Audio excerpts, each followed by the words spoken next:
أعمالنا من يهده الله فلا مضل له ومن يضلله فلا هادي له ونشهد أن لا إله إلا الله وحده لا شريك له ونشهد أن محمدا عبده ورسوله أما بعد فإن خير الحديث كتاب الله وخير الهدي هدي محمد صلى الله عليه وسلم وشر الأمور محدثاتها وكل محدثة بدعة وكل بدعة ضلالة وكل ضلالة في النار أما بعد فأعوذ بالله من الشيطان الرجيم بسم الله الرحمن الرحيم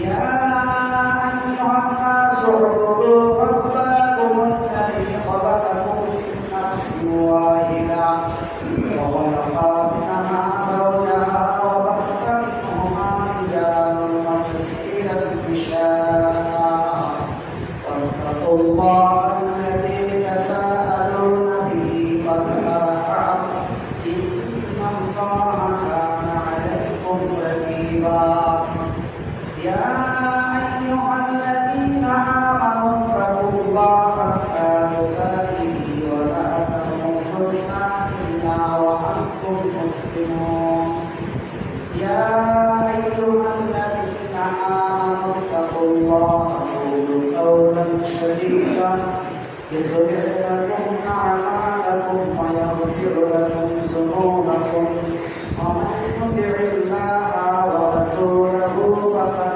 فاز فوزا عظيما أما بعد فأعوذ بالله من الشيطان الرجيم بسم الله الرحمن الرحيم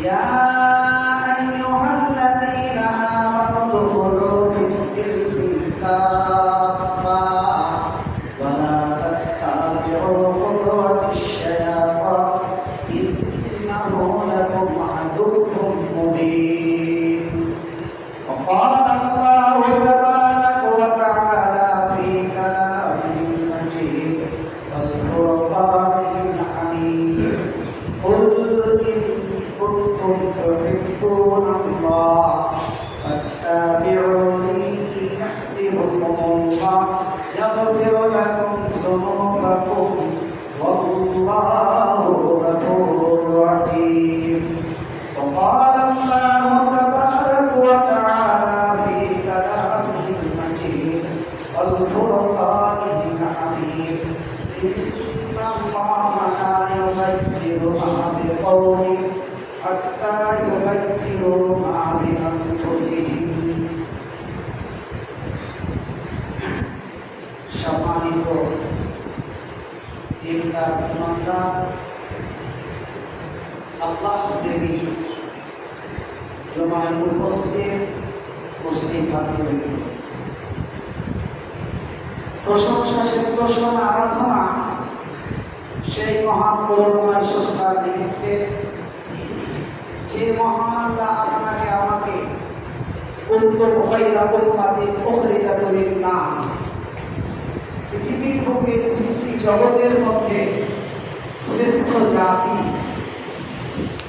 সুন্দর জাতি করে একটা সুন্দর পদবী সুন্দর নামকরণ যে পৃথিবীর বুকে শ্রেষ্ঠত্ব ঘোষণা করেছেন সেই মহান নবীর দরবারে সকলকে শুকরিয়া জ্ঞাপন করি সকলে বলে আলহামদুলিল্লাহ। তারপরে পরে জিনার দেখানো পথ জিনার আদর্শ জিনার অনুপ্রেরণায় আজকে সারা পৃথিবী আদর্শিত অনুপ্রেরিত সারা পৃথিবীর পথ হারা মানুষগুলো সুন্দর সোজা সঠিক পথের দিশা পেয়েছে। সেই দিশাদানকারী বিশ্ব মানবতার মুক্তির দূত মা আমিনার লাল নুরুল দুলাল তাজদারে মাদানী জনাবে মুহাম্মদ রাসূলুল্লাহ সাল্লাল্লাহু আলাইহি ওয়াসাল্লামের উপরে আল্লাহর তরফ থেকে শত সহস্র কোটি দরুদ ও শান্তির ধারা বিবর্ষিত হোক। আমরা সবাই বলি আল্লাহুম্মা আমিন। সম্মানিত উপস্থিতি, আমি আপনাদের সম্মুখে কোরআন মাজিদের 3টি আয়াত পড়েছি।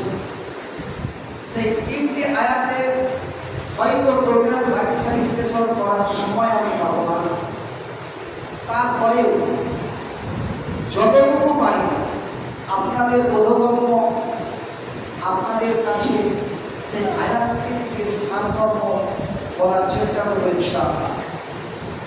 আল্লাহ রাব্বুল আলামিন কোরআন মাজিদের মধ্যে বলেন, ইয়া আইয়ুহাল্লাযীনা আমানু দুখুলু ফিস-সিলমি কাফা ওয়া লা তাত্তাবিউ খুতুওয়াতিশ শায়াতান ইন্নাহু লাকুম আদুউম মুবিন।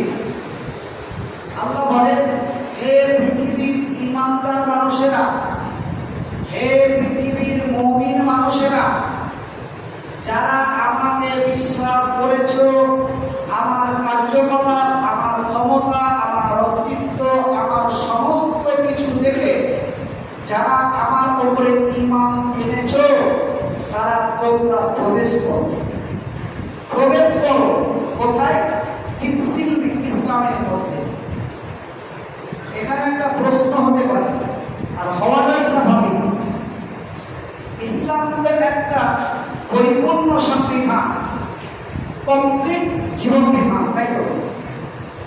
তো আল্লাহ পাক রব্বুল আলামিন এই পরিপূর্ণ জীবন বিধানের মধ্যে, ইসলামের মধ্যে কাদেরকে ভরা উচিত ছিল? যারা ইসলামের বাইরে থাকবে তারা, ঠিক না বেটি? আজকে আপনাদেরকে বর্তমান পরিস্থিতিতে কিছু উদাহরণ না দিলে কথাটা হয়তো অস্পষ্ট হবে। কোন রাজনৈতিক দল, কয়েকটা রাজনৈতিক দল এই ভারতবর্ষে অবস্থান করছে, তাই তো? তো এক দলের মানুষ আর এক দলে প্রবেশ করবে না, একই দলের মানুষ একই দলে প্রবেশ করবে? এটা কি হয়? যে দলে আমি আছি, যে সংগঠনে আছি, যে মসজিদে আছি, সেই মসজিদে ঢুকবে না অন্য দলের মানুষ, অন্য পর্যায়ের মানুষকে সেই দলে ঢুকবে? নিশ্চয় অন্য জায়গা থেকে আসবে, তাই তো? অন্য কোনো রাজনৈতিক দল হোক, অন্য কোনো কমিউনিটি থেকে হোক, অন্য কোনো জায়গা থেকে হোক, এখানে ঢুকবে, এটাই তো স্বাভাবিক। কিন্তু আল্লাহ কি বলছেন? যারা ঈমান এনেছো, যারা ঈমান এনেছে তারা তো বেঈমান নয়, তাই তো? যারা ঈমান আনে, যারা আল্লাহর প্রতি বিশ্বাস স্থাপন করে, কলেমা পড়েছে, লা ইলাহা ইল্লাল্লাহ মুহাম্মাদুর রাসূলুল্লাহ পড়েছে, there is no god but Allah, peace be upon him, is the last prophet, হযরত মুহাম্মদ মুস্তাফা সাল্লাল্লাহু আলাইহি সাল্লাম, এই বাক্যাংশটুকু যারাই পড়েছে তারাই তো মুসলিম, তাই না? তারাই তো মুসলিম, তারাই তো মুমিন, তারাই তো ঈমানদার। তারপরেও আল্লাহকে কি বলছেন? ইয়া আইয়ুহাল্লাযীনা আমানু দুখুলু, হে পৃথিবীর ঈমানদারেরা, মুমিনেরা, তোমরা প্রবেশ করো কোথায়? ফিস-সিলমি, ইসলামের মধ্যে। কাফা, পুরোপুরি কমপ্লিট ভাবে। ইসলামের মধ্যে থাকার পরেও, মুসলিম হয়ে থাকার পরেও আমি যদি অমুসলমানের মতো কাজ করি, তাহলে সে পূর্ণাঙ্গ মুসলিম নয়। ইসলামের মধ্যে 5টি বিধান আছে। আল্লাহ রাসূল সাল্লাল্লাহু আলাইহি সাল্লাম বলেন, বুনিয়াল ইসলামু খামসিন, শাহাদাতু আন লা ইলাহা ইল্লাল্লাহ ওয়া আন্না মুহাম্মাদুর রাসূলুল্লাহ, আকিমুস সালাহ ওয়া আতুজ যাকাহ ওয়াস সাওমু রমাযান, আল হাজ্জু বাইতুল্লাহ। এই 5টি বিধান। আল্লাহ বলছেন, এই 5টি বিধানের মধ্যে পুরোটাই তোমাকে তোমার সাংসারিক জীবনে, পারিবারিক জীবনে, অর্থনৈতিক জীবনে, এক কথায় তোমার জন্ম থেকে নিয়ে মৃত্যু পর্যন্ত এই 5টা জিনিসের উপরে তোমাকে আমল করতে হবে। তবেই তুমি কমপ্লিট মুসলমান হবে, তবেই তুমি পুরোপুরি মুসলমান হবে। আল্লাহ যে কথাটা বললেন, ইয়া আইয়ুহাল্লাযীনা আমানু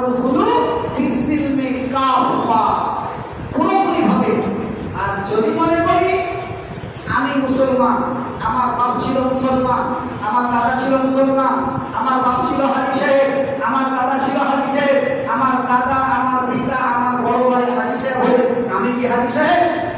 যদি আমি হজ না করি বলা যাবে? যাবে কি? যাবে না। যদি না যায় তাহলে আপনি কি করে আমি বলতে পারি যে আমি মুসলিম ঘরে জন্ম নিয়েছি, আমি নামাজ পড়ব না, আমি রোজার মাসে রোজা রাখবো না, আমি কলেমার উপরে ঈমান আনবো না? আল্লাহর একটি বিধান আছে হজ। অর্থ থাকলে আপনাকে হজ পালন করতেই হবে। যার উপরে যাকাত ফরজ হয়েছে তার উপরে হজ ফরজ, সে যত টাকাই লাগুক না কেন আপনাকে হজ করতেই হবে। অথচ আপনি যদি মনে করেন যে আমার টাকা আছে, পয়সা আছে, আমি হজ করবো না, এখানেই বসে বসে আমার হজ হবে, যদি তাই হতো আল্লাহ সাল্লাল্লাহু আলাইহি সাল্লাম মদিনা থেকে মক্কায় হজ পালন করতে আসতেন না। গোটা পৃথিবীর মানুষকে হজ পালন করার জন্য মক্কা নগরীতে যাওয়ার অনুমতি আল্লাহ রাসূল দিতেন না। এবং এই হজটাকে ইসলামের যে 5টি বিধান আছে সেই বিধানের মধ্যে তিনি ভরে দিতেন না। আল্লাহ পাক রব্বুল আলামিন এটা বলতেন না।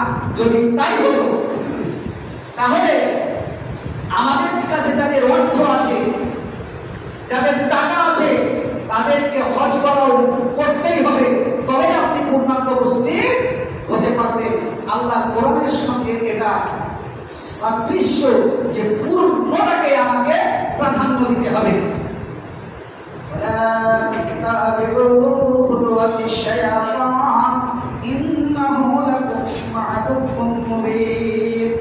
এই পৃথিবীর মুসলমানেরা, তোমরা দুনিয়ায় শয়তানের চক্রান্তে পড়ে, শয়তানের প্রমোশে, শয়তানের আদর্শে আদর্শিত হয়ে, শয়তানের অনুপ্রেরণায়, শয়তানের দেখানো পথ পৃথিবীর বুকে তোমার সাংসারিক জীবনে, পারিবারিক জীবনে, অর্থনৈতিক জীবনে কখনোই তুমি প্রাধান্য দেবে না, কখনোই তুমি প্রাধান্য দেবে না।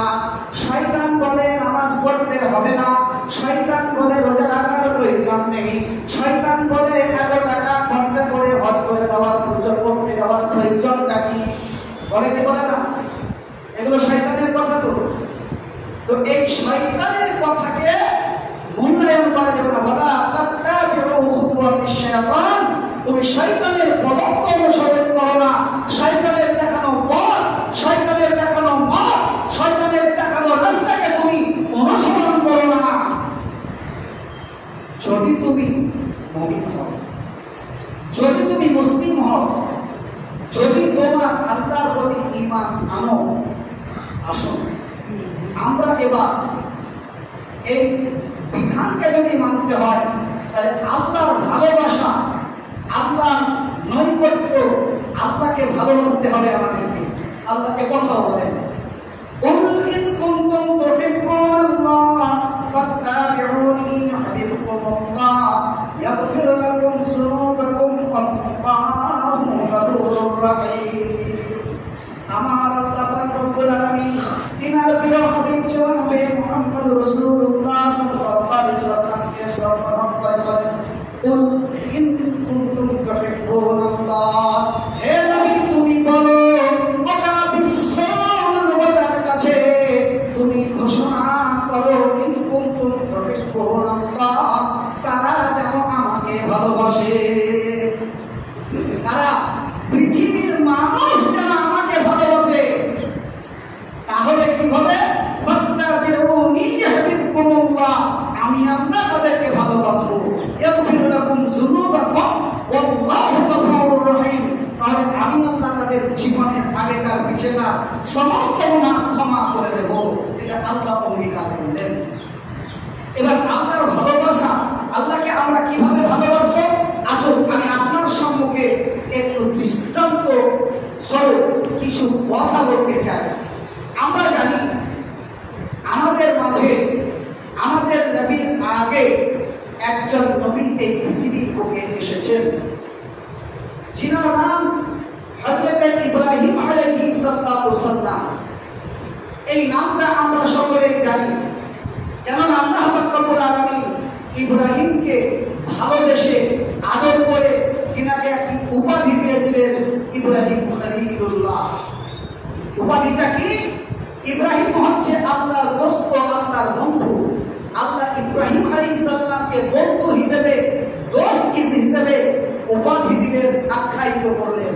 কারণ বাপের সঙ্গে বেটার সম্পর্ক হয় না, ভাইয়ের সঙ্গে ভাইয়ের সম্পর্ক হয় না, কিন্তু বন্ধুর সঙ্গে বন্ধুর সম্পর্ক হয়। ঠিক না বলুন? জীবনের এমন কিছু কথা আছে, গোপন কথা আছে, যেটা আপনার মাকেও বলা যায় না, ভাইকেও বলা যায় না, তাই না? এরা আমার আপনজন, কিন্তু তারপরেও বলতে পারি না, শরমে হোক, লজ্জায় হোক, যে কোনো কারণে হোক, কিন্তু বন্ধুর সঙ্গে বন্ধুর কথা সবকিছু আলোচনা হয়। আল্লাহ পাক রব্বুল আলামিন সমস্ত জিনিসটাকে হযরত ইব্রাহিম আলাইহিস সালামের সঙ্গে শেয়ার করার জন্য তাকে উপাধি দিলেন খলিলুল্লাহ। শুধু এখানেই থামবে না। আল্লাহ পাক রব্বুল আলামিন হযরত ইব্রাহিম আলাইহিস সালামকে কয়েকবার পরীক্ষা করেছেন, কয়েকবার পরীক্ষা করেছেন। সব পরীক্ষার কথা যদি আলোচনা করতে যায়, এখানে প্রায় 1.5 থেকে 2 ঘন্টা আলোচনা হয়ে যাবে, কিন্তু সময় আমার হাতে নেই। আমি দুটি দৃষ্টান্ত আপনার সম্মুখে আজকে উপস্থাপন করব। আল্লাহ পাক রব্বুল আলামিনের কাছে হযরত ইব্রাহিম আলাইহিস সালাম 86 বছর পর্যন্ত একটি আবেদন করেছেন। জীবনের প্রথম থেকে শুরু করে 86 বছর পর্যন্ত আল্লাহ পাক রব্বুল আলামিনের কাছে বলেছিলেন, রব্বি হাবলি মিনাস সালিহিন, রব্বি হাবলি মিনাস সালিহিন, রব্বি হাবলি মিনাস সালিহিন। হে আল্লাহ, তুমি আমাকে একটা পুত পবিত্র, আমাকে একটা সালেহ, আমাকে একটা নেককার সন্তান দান করো। হযরত মা হাজেরা আলাইহিস সালামের বিয়ের পর থেকে 86 বছর পর্যন্ত আল্লাহর কাছে এই দোয়াটাই করেছেন। কিন্তু আল্লাহ এত ভালোবাসে, এত ভালোবাসে, এত বন্ধুত্ব, তারপরেও তিনার এই দোয়াটা 86 বছর পর্যন্ত গ্রহণ করেন নাই, কবুল করেন নাই। শেষ পর্যন্ত হযরত ইব্রাহিম আলাইহিস সালাম যখন এই সন্তানের আশা ভরসা যখন একবারে ছেড়েই দিলেন, দেখুন এখন আমরা এই মানুষ পৃথিবীর বুকে যার 60 থেকে 70 বছর হয়ে যায়, সেই ছেলেটা, সেই পুরুষটা, সেই ব্যক্তিত্বটা কি আর আগামী দিনে সন্তানের আশা ভরসা করতে পারে? পারে ভাই? যার 70 বছর 80 বছর বয়স হয়ে গেছে, যে মায়ের 40-50 বছর বয়স হয়ে গেছে, সেই মা কি আর সন্তানের আশা করে? করে না। যখন সন্তানের আশা ভরসা ছেড়ে দিলেন, সেই সময় হযরত ইব্রাহিম আলাইহিস সালামকে আল্লাহ একটি সন্তানের শুভ সংবাদ দিলেন, শুভ সংবাদ দিলেন। বললেন, হে ইব্রাহিম, তোমার এবার একটি আমি সন্তান দেব, এবং একটি নামও নির্ধারণ করলেন। যে নামটা বললেন, তোমার সন্তানের নাম রাখতে হবে ইসমাঈল আলাইহিস সালাম। খুব শর্টকাট বলছি। তো হযরত ইব্রাহিম আলাইহিস সালাম আল্লাহকে বলছেন, আল্লাহ, আমার এখন 86 বছর বয়স, আমি বার্ধক্যে উপনীত হয়েছি, আর এই বয়সে আমার সন্তান কি আর সম্ভব? আল্লাহ বলছেন,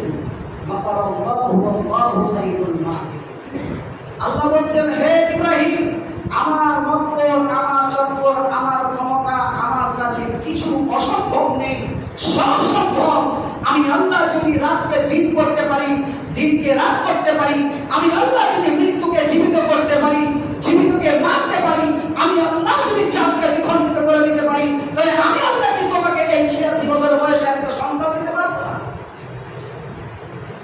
ইব্রাহিম আলাইহিস সালাম শান্ত এবং যথাক্রমে একটি সন্তান দান করলেন, এবং সেই সন্তানটার নাম রাখা হলো হযরত ইসমাঈল আলাইহিস সালাম।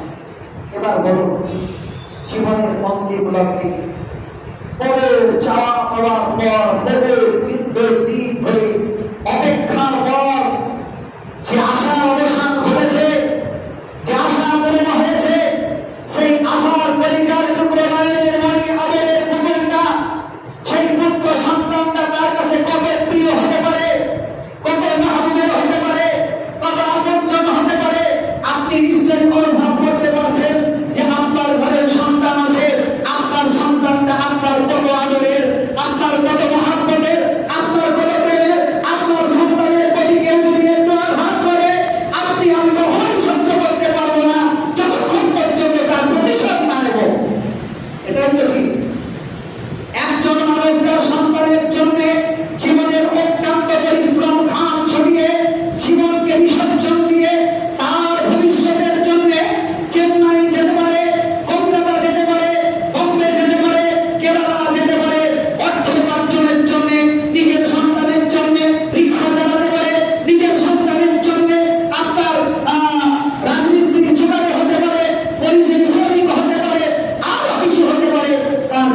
সন্তানের জন্য তার জীবনকে মায়া ত্যাগ তিতিক্ষা শরীরের ঘাম ছড়িয়ে তার সন্তানের ভবিষ্যতের জন্য মানুষ পরিশ্রম করে।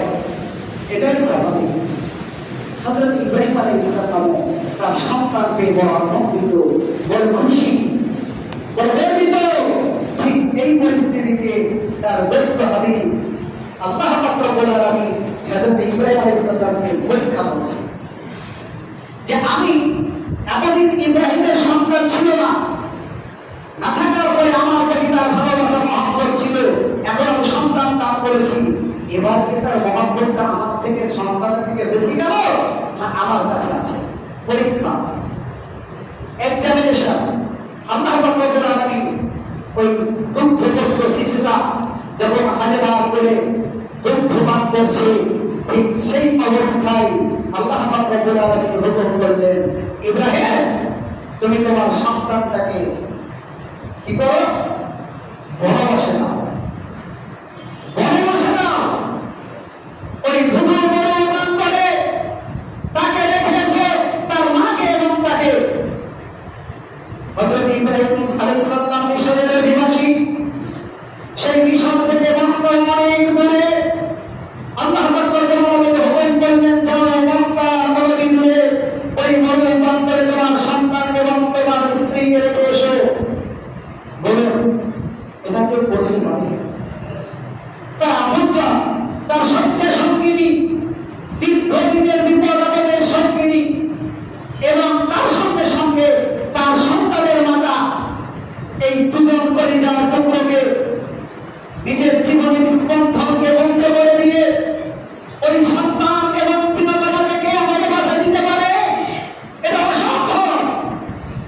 কিন্তু আল্লাহর ভালোবাসা, আল্লাহর হুকুম তার কাছে পৃথিবীর সব থেকে মহব্বতের, সব থেকে দুনিয়ার সব থেকে আপন তার আল্লাহ, আমার আল্লাহ। আল্লাহকে খুশি করার জন্য, আল্লাহকে পাওয়ার জন্য আল্লাহর হুকুম হওয়া মাত্র তার সন্তান এবং প্রিয়তমা স্ত্রীকে কিছু খাবার এবং পানি নিয়ে ওই মক্কার কাবা শরীফের ঠিক পাশে তাদেরকে রেখে আসলেন। ধুধুর মরুর প্রান্তরে বালুকার জলের উপরে যে কাবা শরীফে আজ স্মৃতি বিজড়িত যে জায়গাগুলো, হজের যে আরকানগুলো রয়েছে, প্রত্যেকটাই ওই হযরত ইব্রাহিম আলাইহিস সালামের সন্তান হযরত ইব্রাহিম আলাইহিস সালামের স্মৃতি বিজড়িত জায়গাগুলো আজও সারা পৃথিবীর হাজী সাহেবদেরকে পরিদর্শন করতে হয়, সেগুলোকেই মানতে হয়, সেগুলোকে পালন করতে হয়। তাছাড়া অন্য কিছু নয়। অন্য কোনো নবী আদর্শ স্মৃতি বিজড়িত জায়গা থাকলেও হযরত ইব্রাহিম আলাইহিস সালামের স্মৃতি বিজড়িত জায়গাগুলোকে হজের আরকানে আনা হয়েছে। কিয়ামত পর্যন্ত এটা থাকবে। আল্লাহর ভালোবাসা কেমন দেখুন। ওই সন্তানকে এবং তার স্ত্রীকে নিয়ে চলে গেল মক্কায়। মক্কায় কাবা শরীফের ঠিক পাশে মরুর প্রান্তরে রেখে যখন হযরত ইব্রাহিম আলাইহিস সালাম চলে আসছেন, তখন বিবি হাজেরা বলছে, আচ্ছা স্বামী বলেন, আজকে আমাদেরকে শুধু মিশর থেকে এলে মক্কার এই অনেক দূরে মরুর প্রান্তরে আপনি আমাদেরকে রেখে যাচ্ছেন, এটা কারা জানে? আপনার কি আপনি ভালোবাসার পাত্র নয়? আমি কি আপনাকে সুখী করতে পারিনি? আমি কি আপনাকে খুশি করতে পারিনি? আমি কি আপনার মন জয় করতে পারিনি? আর যদি না পারি তবে আমাকে এই কষ্ট দেবেন কেন? অন্য কোনো কষ্ট দিন। আর যদি এটা আল্লাহর অর্ডারে হয়ে থাকে আমার কোনো আপত্তি নাই। হযরত ইব্রাহিম আলাইহিস সালাম এতটুকুই কথা বলেছিলেন, এটা আমার ব্যক্তিগত কোনো বিষয় নয়, আমার আল্লাহর হুকুম, তাই তোমাদেরকে রেখে যেতে আমি বাধ্য। একথা বলে হযরত ইব্রাহিম আলাইহিস সালাম চলে আসলেন। বলুন এই ভালোবাসা, ভালোবাসাটা কার জন্য? স্ত্রী এবং কন্যার জন্য, স্ত্রী এবং পুত্রের জন্য ভালোবাসা, নাকি আল্লাহর ভালোবাসা?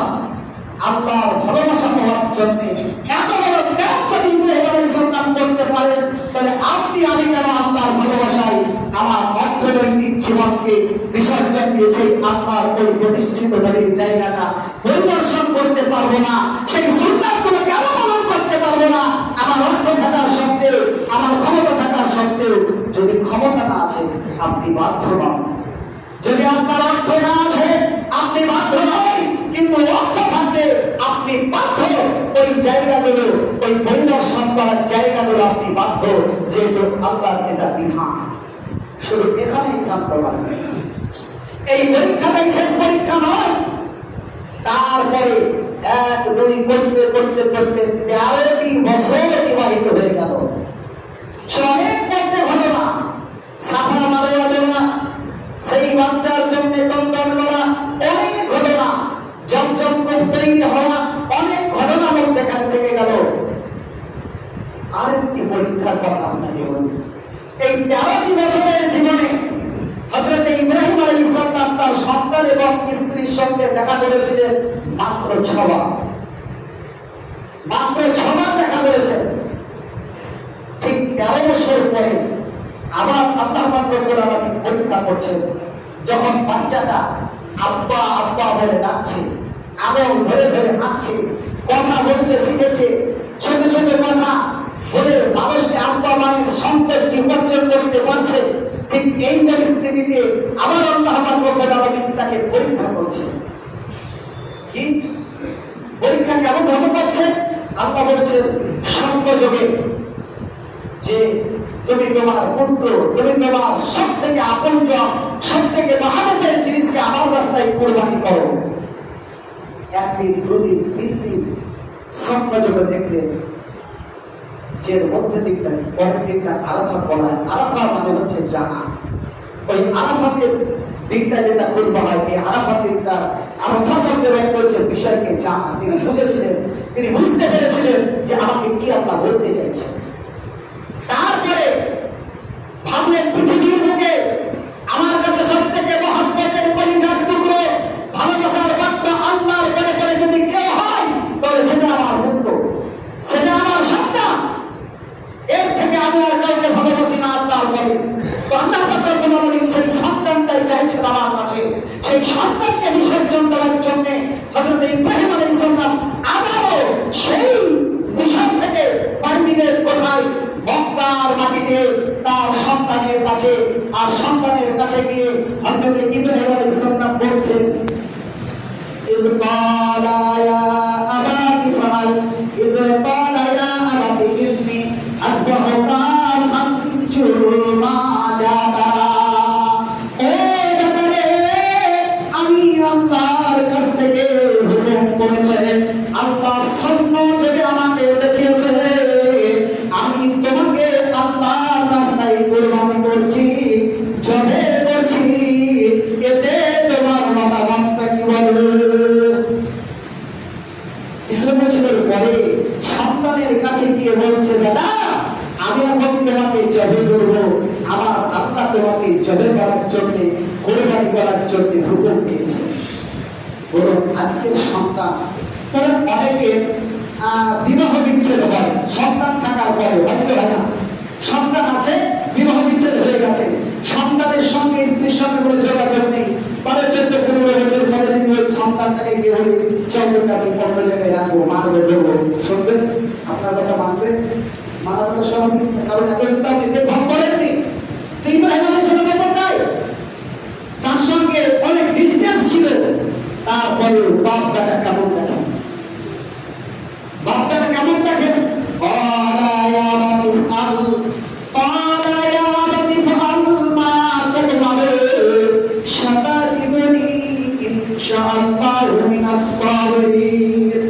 হে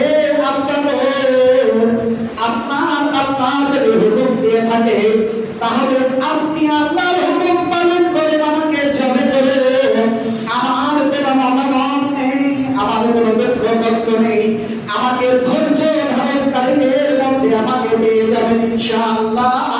আমি এর মধ্যে কোনো প্রতিবাদ করব না। বলুন, কেমন বাপ আর কেমন বেটা?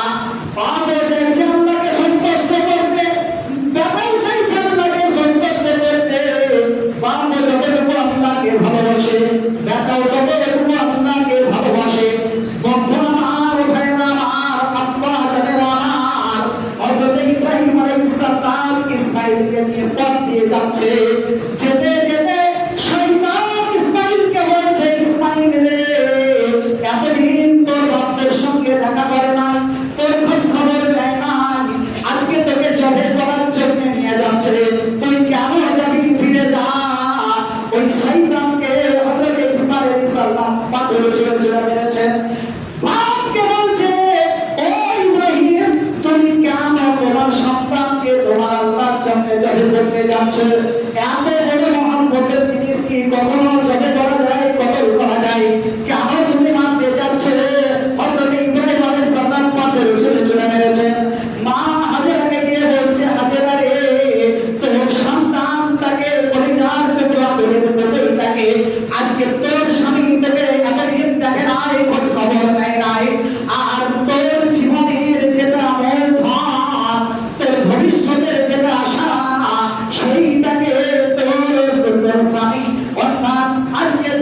স্মৃতি বিজড়িত সেই ইতিহাস আজও বিদ্যমান।